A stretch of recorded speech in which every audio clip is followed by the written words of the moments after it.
Welcome to स्टडीनिक्स पे मैं संतोष sir आपका स्वागत करता हूं।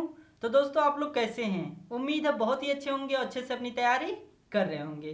तो चलिए फ्रेंड, आज के लेक्चर में हम मैथ का मॉक टेस्ट लेंगे। देखते हैं कितने लोग कितना क्वेश्चन सही करते हैं। ये जो आपका टेस्ट हो रहा है फ्रेंड्स, वो आने वाले सभी एग्जामों के पॉइंट ऑफ व्यू से हो रहा है। तो चलिए फ्रेंड स्टार्ट करते हैं। देखिए आपके सामने क्वेश्चन नंबर फर्स्ट आ चुका है। इसको आप लोग सॉल्व करिए। देखिएगा बहुत ही अच्छा क्वेश्चन है। क्वेश्चन क्या है? किसी कक्षा में 15 छात्रों की औसत आयु 14 वर्ष है।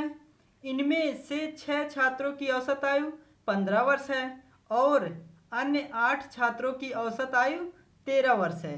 15वें छात्र की आयु ज्ञात कीजिए। तो जब भी फ्रेंड इस टाइप का क्वेश्चन रहेगा तो उसको इजी तरीके से कैसे सॉल्व करेंगे आज के लेक्चर में हम सीखेंगे। तो सबसे पहले आप लोग वीडियो पॉज करिए और इस क्वेश्चन को सॉल्व करिए। चलिए फ्रेंड, आप लोगों ने सॉल्व कर लिया होगा। देखिए इसको कैसे करना चाहिए था। यहाँ पे लिखा है 15 छात्रों की औसत आयु कितना दिया है? 14 वर्ष है। तो अब क्या करेंगे? 15 छात्रों की आयु निकालेंगे तो 15 मल्टीप्लाई क्या कर देंगे? यहाँ पे 14 कर देंगे। ठीक है। उसके बाद देखिए इसमें से माइनस क्या करेंगे, ध्यान दीजिएगा। यहाँ पे 6 छात्रों की औसत आयु कितना दिया है? 15। तो यहाँ पे 6 मल्टीप्लाई क्या कर दीजिएगा? 15 कर दीजिएगा। उसके बाद यहाँ पे फिर प्लस करिएगा। क्या? 8 छात्रों की औसत आयु 13 दिया है, तो यानी 8 का मल्टीप्लाई 13 में कर दीजिएगा। तो अभी आपको टोटल 14 छात्रों की औसत आयु पता चल जाएगा। ठीक है फ्रेंड्स। उसके बाद 14 छात्रों की औसत आयु में से 15 छात्रों की औसत आयु में से 14 छात्रों की औसत आयु को माइनस कर दीजिएगा। तो अब देखिएगा इसको सॉल्व करेंगे तो 15 14 पचे 70, 70 के 0 हो जाएगा। हासिल आपका 7 बचेगा। उसके बाद देखिएगा 14 करने में 14, 14 7 क्या हो जाएगा? 21। कितना हो जाएगा? 21 हो जाएगा। ठीक है। तो यहाँ पे 210 आ गया। 15 छात्रों का क्या? 15 छात्रों का औसत आयु। ठीक है, आयु आ गया। उसके बाद फिर इसमें से माइनस देखिएगा 15 छक्का 90, यहाँ पे ये 90 हो जाएगा और 13 आठे 104। ठीक है। अब बताइए अगर हम 90 और 104 को काउंट कर देंगे तो आपका क्या हो जाएगा? 194। कितना हो जाएगा? 194। ठीक है फ्रेंड्स। अब 210 में से 194 को माइनस करेंगे तो आपका 16 आ जाएगा। कितना आ जाएगा? 16। यही आपका हो जाएगा 15वें छात्र का औसत आयु आयु हो जाएगा। ठीक है, 15वें छात्र का आयु हो जाएगा कितना वर्ष? 16 वर्ष। ठीक है। तो हमारे किस ऑप्शन में है? अगर देखा जाए तो आपके ऑप्शन ए में है, जो हो जाएगा इस क्वेश्चन का राइट आंसर। तो फ्रेंड्स आप लोग ऐसे सॉल्व करिएगा, आपका क्वेश्चन कभी रॉन्ग नहीं होगा। तो चलिए स्टार्ट करते हैं, देखते हैं क्वेश्चन नंबर 2। तो चलिए फ्रेंड अब क्वेश्चन नंबर 2 सॉल्व करते हैं। देखिएगा ये भी अच्छा क्वेश्चन है। क्वेश्चन क्या है? वह कौन सी सबसे बड़ी संख्या है जो 2 और 3 शेष रखकर 258 और 323 को क्रमशः विभाजित करती है? ठीक है फ्रेंड्स। तो जल्दी से आप लोग इस क्वेश्चन को सॉल्व करिए। देखिएगा बहुत ही अच्छा क्वेश्चन है। चलिए आप लोगों ने सॉल्व कर लिया होगा। देखिए इसको कैसे करना चाहिए था। यहाँ पे लिखा है 258। ठीक है, यहाँ पे कितना है? 323 है। ठीक है। अब क्या करेंगे? इसमें से आप लोग 2 माइनस करेंगे। ठीक है, कितना? 2। और इस वाले में से आप लोग 3 माइनस करेंगे। अगर यहाँ पे 2 माइनस करते हैं तो आपका क्या हो जाता है? 256। अब यहाँ पे देखिएगा 323 में से आपको 3 माइनस करना है तो ये क्या हो जाएगा? 320 हो जाएगा। ठीक है फ्रेंड्स। अब आप लोग क्या करिएगा? इन दोनों का कॉमन मल्टीपल निकालिएगा। ठीक है, यानी अब इन दोनों का क्या निकालेंगे? एलसीएम निकालेंगे। तो यहाँ पे आप लोग निकालिएगा ध्यान से। एलसीएम नहीं, कॉमन मल्टीपल यानी सबसे बड़ी संख्या। तो क्या निकालना पड़ेगा? एचसीएफ। तो एचसीएफ निकालने के लिए या तो ऐसे आप लोग कर सकते हैं, यहाँ पे 256, उसके बाद यहाँ पे लिखिएगा 320। आप क्या करेंगे? सबसे पहले इसको 2 से डिवाइड करेंगे। ठीक है, तो 2 से करते हैं तो 2 1 2, 2 दूनी 4, 1 जाएगा, 2 8 16 हो जाएगा। यहाँ पे आपका क्या होगा? 2 1 2, 2 छंका 12 हो जाएगा। ठीक है, और 0 यहाँ पे लग जाएगा। फिर 2 से करिएगा तो ये आपका हो जाएगा 2 छक 12, 2 चौके 8, 2 8 16, यहाँ पे 0।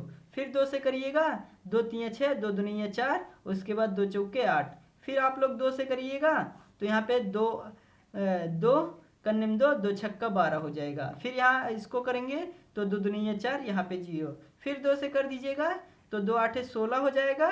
उसके बाद देखिएगा और 2 2 एक करने में 2, यहाँ पे 0, फिर 2 से कर दीजिएगा तो क्या हो जाएगा, ध्यान से देखिएगा, आपको दिख नहीं रहा होगा, 1 मिनट, हाँ अब देखिए आपको दिख रहा है, तो यहाँ पे देखिएगा, फिर इसको 2 से करेंगे, 2 2 चौक 8, 2 5 10। अब देखिएगा फ्रेंड्स, अब 2 से अगर करेंगे तो दोनों संख्या 2 से नहीं डिवाइड होगी, तो यहाँ पे छोड़ेंगे। अब आप लोग क्या करिएगा, सभी का मल्टीप्लाई कर दीजिएगा, ठीक है, जितने 2 हैं, ठीक है। तो अब देखिएगा 2 दूनैया 4, दूनैया 8, दूनैया 16, दूनैया 32, दूनैया 64, यानी कॉमन मल्टीपल इनका आ गया क्या, 64। यानी 64 सबसे बड़ी संख्या ऐसी है जो 256 को डिवाइड कर सकती है और 320 का, तो यही हो जाएगा इस क्वेश्चन का आंसर। तो अगर देखा जाए तो हमारे किस ऑप्शन में है, ऑप्शन सी में है, जो हो जाएगा इस क्वेश्चन का राइट आंसर। तो चलिए फ्रेंड, एक बार अगर आप लोग स्क्रीनशॉट लेना चाहते हैं तो आपको फिर से क्वेश्चन पूरा दिखा देते हैं। ये आपका क्वेश्चन है, उसके बाद इसको स्क्रीनशॉट ले लीजिए, उसके बाद यहाँ पे आपका ये सोल्यूशन है, ठीक है फ्रेंड्स। तो चलिए अगला क्वेश्चन देखते हैं, क्वेश्चन नंबर 3। चलिए फ्रेंड, क्वेश्चन नंबर 3 भी आपके सामने आ चुका है, इसको भी आप लोग सॉल्व करिए। देखिएगा बहुत ही प्यारा क्वेश्चन है। क्वेश्चन क्या है, 6 कमीजों की अंकित मूल्य, यानी 6 कमीजों के अंकित मूल्य 8400 है, पर 12.5% की छूट है।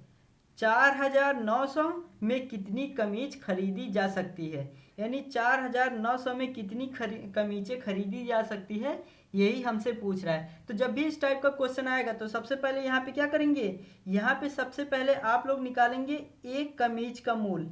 एक कमीज का मूल्य क्या होगा उसको निकालेंगे। तो अगर एक कमीज का मूल्य निकालना हो तो यहाँ पे लिखिएगा 8400, उसके बाद इसमें मल्टीप्लाई क्या कराएंगे। अब देखिएगा यहाँ पे लिखा है 12.5%, ठीक है। तो अगर इसका फ्रैक्शन वैल्यू अगर आपको पता नहीं है तो इसका होता है 1/8 होता है, ठीक है। अब देखिएगा 8 था, 1 कम हो जाएगा, तो यानी आपका हो जाएगा 7/8, यही होगा, ठीक है, क्योंकि छूट दे रहा है तो अंकित मूल्य पे ही तो छूट देता है। तो यहाँ पे 8 में से 1 कम हो जाएगा तो हो जाएगा 7/8। अगर आपको परसेंटेज से फ्रैक्शन वैल्यू नहीं निकालने आता तो हमारा इस चैनल पे परसेंटेज का कंप्लीट लेक्चर अवेलेबल है, आप लोग जाइए, प्लेलिस्ट में आपको मिल जाएगा, ठीक है। अब इसको सॉल्व करते हैं। तो देखिएगा 8 से इसको सॉल्व करेंगे तो देखिएगा 8 करने में 8, यहाँ पे देखिए 4 है, अगर 0 को साथ में लेंगे तो पहले हमको एक 0 बढ़ाना पड़ेगा, तो 8 पंचे 40, ठीक है। अब ये आपका कट गया। अब क्या करेंगे, अब 7 का मल्टीप्लाई यहाँ पे कराएंगे तो आपका 7 शून्य शून्य हो जाएगा। अब देखिएगा फ्रेंड्स, यहाँ पे कुछ सही है, उसके बाद देखिएगा 7 पाँचे 35, 35 के 5 हो जाएगा, 7 करने में 7, यहाँ पे 3 आ गया। उसके बाद देखिएगा फिर 7 करने में 7 हो जाएगा, ठीक है फ्रेंड्स। अब देखिएगा आगे इसको कैसे सॉल्व करेंगे, ध्यान दीजिएगा। अब ये तो हमारा अभी तक आया है कितना, अभी ये 6 कम ही चुका है, तो अब क्या करेंगे, इसको हम 6 से डिवाइड कर देंगे। किससे करेंगे, 6 से डिवाइड। तो अगर आप लोग 6 से डिवाइड कर देते हैं तो एक कमीज का मूल आ जाएगा, ठीक है, क्योंकि ये 6 कमीजों का मूल अभी आया है। तो अब 6 से इसको डिवाइड करिएगा तो 6 करने में 6 हो जाएगा, यहाँ पे 1 जाएगा तो ये हो जाएगा 13, 6 दूनी 12, 12 में से 13 में से 12 गया तो 1 बचा, यहाँ पे ये हो जाएगा 15, 6 दूनी 12, फिर देखिए 15 में से 12 निकाल देंगे तो 3 बचा, ठीक है। तो अब देखिएगा यहाँ पे ये हो जाएगा 30, तो 6 पंचे 30 हो जाएगा, यानी यहाँ पे एक कमीज का मूल क्या आ गया बताइए, 1225 आ गया, ठीक है। और देखिए यहाँ पे जो मूल्य दिया है 4900 है, ठीक है। तो अब यही पता करना है कि 4900 में कितनी कमीजें मिलेंगी। तो आप लोग सिंपली क्या करिएगा, यहाँ पे लिखिएगा 4900, उसके बाद इसको भाग कर दीजिएगा किससे, एक कमीज के मूल से, यानी 1225 से आप लोग भाग कर दीजिएगा। अगर आप लोग 1225 से भाग करेंगे तो ये आपका 4 टाइम कटेगा। कितने टाइम, 4 टाइम कटेगा, ठीक है। तो यानी क्या मिलेगा, 4900 में 4 कमीजें मिलेंगी। कितनी कमीजें मिलेंगी, 4 कमीजें, क्योंकि ये एक कमीज का मूल है। तो हमारे किस ऑप्शन में है, अगर देखा जाए तो आपके ऑप्शन डी में है, जो हो जाएगा इस क्वेश्चन का राइट आंसर। तो चलिए फ्रेंड, कैसा लगा ये क्वेश्चन, आप लोग कमेंट बॉक्स में कमेंट जरूर किया करिए। चलिए देखते हैं क्वेश्चन नंबर 4। चलिए फ्रेंड, अब क्वेश्चन नंबर 4 भी आपके सामने आ चुका है, जो कि बहुत ही अच्छा क्वेश्चन है। इस टाइप का क्वेश्चन आपके एग्जाम में बार बार पूछा जा रहा है। क्वेश्चन क्या है, यदि 0.25 का अनुपात यक्स डबल अनुपात यानी समानुपात 5:6 तो यक्स का मान इनमें से कितने के बराबर है, यानी इनमें से कितने के बराबर है, यही क्वेश्चन में कह रहा है। ठीक है, यानी ऑप्शन बी के बराबर है, ऑप्शन ए के बराबर है, ऑप्शन सी के बराबर है, ऑप्शन डी के बराबर, यही आपसे क्वेश्चन में पूछ रहा है। तो जब भी इस टाइप का क्वेश्चन रहेगा तो अब देखिए इसमें क्या कॉन्सेप्ट होता है, इसमें अंदर का अंदर मल्टीप्लाई और बाहर का बाहर मल्टीप्लाई। ठीक है, तो बाहर का बाहर करेंगे तो 0.25, ठीक है, मल्टीप्लाई 6 का करेंगे और उसके बाद बराबर करके करेंगे, देखिएगा यक्स मल्टीप्लाई 5 कर देंगे। ठीक है, यही आप लोग करिएगा। अब सिंपली आप लोग क्या करिएगा, 5 से अगर 225 को डिवाइड करते हैं तो 55 25 यानी आपका आ जाएगा 0.5 आ जाएगा। ठीक है, अब सिंपली आप लोग क्या करिएगा, अब यहाँ पे केवल यक्स बचा है तो यक्स बराबर आप लोग लिखिएगा 0.5 मल्टीप्लाई 6। अगर हम 0.5 का मल्टीप्लाई 6 में करेंगे तो 5 छक 30 यानी आपका जो आंसर आएगा वो 0.3 आ जाएगा, यानी 0 लगाएंगे तो इसका मतलब यहाँ पे कुछ नहीं है तो 0.3 कर सकते हैं। ठीक है, तो यही हो जाएगा इस क्वेश्चन का आंसर। तो हमारे किस ऑप्शन में है, अगर देखा जाए तो आपके ऑप्शन डी में है, जो हो जाएगा इस क्वेश्चन का राइट आंसर। तो चलिए फ्रेंड अगला क्वेश्चन देखते हैं, क्वेश्चन नंबर 5, जो कि इस वीडियो का लास्ट क्वेश्चन है।